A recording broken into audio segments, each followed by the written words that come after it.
इसीलिए इंसान को एक बार में एक ही काम करने चाहिए और इस पर अपना तन और मन केंद्रित रखना चाहिए, जिससे आपके भीतर कोई तनाव पैदा ही ना हो। तनाव के कुछ मुख्य कारण भी होते हैं। इसके बाद गौतम बुद्ध कहते हैं कि अगर हम इन कारणों को जान लेते हैं तो हमारे अंदर तनाव कभी भी पैदा नहीं होगा। मुख्य रूप से जो कारण है, उसमें सबसे पहला कारण होता है मन का मंत्र, महत्वाकांक्षा।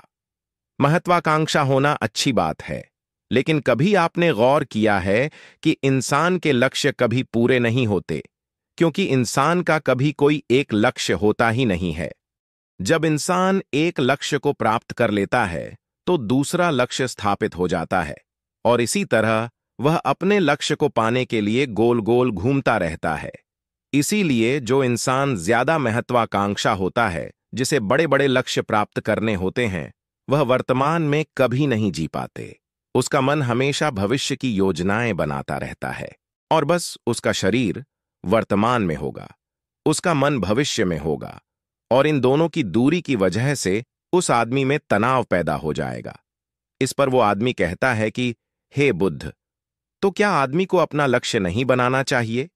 क्योंकि लक्ष्य बनाना भी तो एक महत्वाकांक्षा होती है। इस पर गौतम बुद्ध कहते हैं कि जीवन में कोई लक्ष्य बनाना गलत बात नहीं है। समस्या पैदा तब होती है मन का मंत्र, नियमित ध्यान और आध्यात्मिकता। जब हम सारा ध्यान उस लक्ष्य पर ही लगा देते हैं, आदमी को वर्तमान में जीना आना चाहिए। आप लक्ष्य बनाएं, उनके प्रति निरंतर मेहनत भी करें, लेकिन इसके साथ साथ आपके दिमाग में यह ख्याल भी होना चाहिए कि आप अब भी वर्तमान में जी रहे हैं। इसके बाद गौतम बुद्ध ने तनाव का दूसरा कारण बताया, वो है जलन। गौतम बुद्ध ने बताया कि जब आदमी किसी की तरक्की या किसी से जलने लगता है तो भी उसका मन सड़ने लगता है। जलन अंदरूनी घाव देता है। अंदरूनी घाव का मतलब है मन का घाव। शरीर का घाव तो भर भी जाता है, लेकिन मन का घाव कभी नहीं भरता। इसलिए इंसान को दूसरे की तरक्की से कभी जलना नहीं चाहिए। तनाव का तीसरा कारण होता है किसी दूसरे से अपेक्षा। गौतम बुद्ध ने बताया कि एक बाप होने के नाते वह अपने बेटे से बहुत सारी अपेक्षाएं रखता है कि मेरा बेटा एक कामयाब इंसान बने, वह जिस तरह मैं चाहता हूं उसी तरह का जीवन जिए। और जब आदमी किसी से अपेक्षा करने लगता है तो कहीं ना कहीं वह अनजाने में खुद के लिए तनाव पैदा कर रहा होता है। मन का मंत्र, आत्मसमर्पण। जरा सोचिए कि वही बेटा अगर अपने बाप के हिसाब से नहीं चलेगा, वह नहीं बन पाएगा जो उसका बाप चाहता है, तो फिर उसके पिता के मन को तनाव पकड़ लेगा। इसीलिए किसी से भी अपेक्षा नहीं करनी चाहिए, ना ही दूसरे से और ना ही खुद से। इसके बाद तनाव का अगला मुख्य कारण बताते हुए गौतम बुद्ध ने कहा कि मन का काम करने से भी तनाव पैदा होता है। जिस काम में हमारा मन नहीं लगता, जिसमें हमारी रुचि नहीं होती, तो उस काम में हम अपना मन नहीं लगा पाएंगे। हमारा मन कल्पनाओं की उड़ान भरेगा और हमारा शरीर वहीं बैठा रहेगा। इसीलिए दोनों में दूरी पैदा होने की वजह से यह भी तनाव का कारण बन जाता है। इसीलिए आदमी को सिर्फ रुचि के हिसाब से ही काम करने चाहिए। इसके बाद गौतम ने कहा कि शारीरिक दुख भी तनाव का कारण होता है। जब आदमी को कोई शारीरिक कष्ट होता है तो आदमी का मन इस बीमारी के बारे में सोचता रहता है, जिससे उसके मन में दुख के विचार बनते हैं और वहीं पर तनाव पैदा हो जाता है। यह सुनकर उस आदमी ने कहा कि हे बुद्ध, शारीरिक दुख तो किसी को भी आ सकता है, तो क्या वह आदमी हमेशा तनाव में ही जिएगा? इसका जवाब देते हुए गौतम बुद्ध कहते हैं कि यह बात ख्याल करने की होती है कि हमारा जीवन दुखों का आगार है।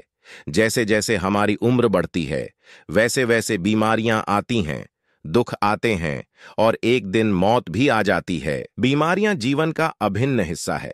किसी को वह समय से पहले आती है तो किसी को बाद में आती है। और जब इंसान का मन इसके बारे में समझने लगेगा तो अपनी बीमारी के बारे में सोचकर ज्यादा तनाव नहीं लेगा, क्योंकि वह जीवन का एक अभिन्न हिस्सा है। और इसके लिए आदमी को शारीरिक रूप से भी अभ्यास करते रहना चाहिए, ताकि उसका शरीर लंबे समय तक स्वस्थ बना रहे। और यह भी जान लो, तनाव का एक मुख्य कारण होता है अपनी योजनाओं को समझने के लिए वक्त ना देना। कुछ इंसानों के मन में कोई ख्याल पनपता है और वह उस पर बिना सोचे समझे का करना शुरू कर देता है, और जब उस काम में उन्हें कामयाबी नहीं मिलती तो वह तनाव से भर जाते हैं। क्योंकि उन्होंने वह काम शुरू करने से पहले उसके बारे में कोई जानकारी नहीं ली। आदमी को कोई भी योजना बनाते वक्त उसके बुरे परिणाम के बारे में सबसे पहले सोचना चाहिए।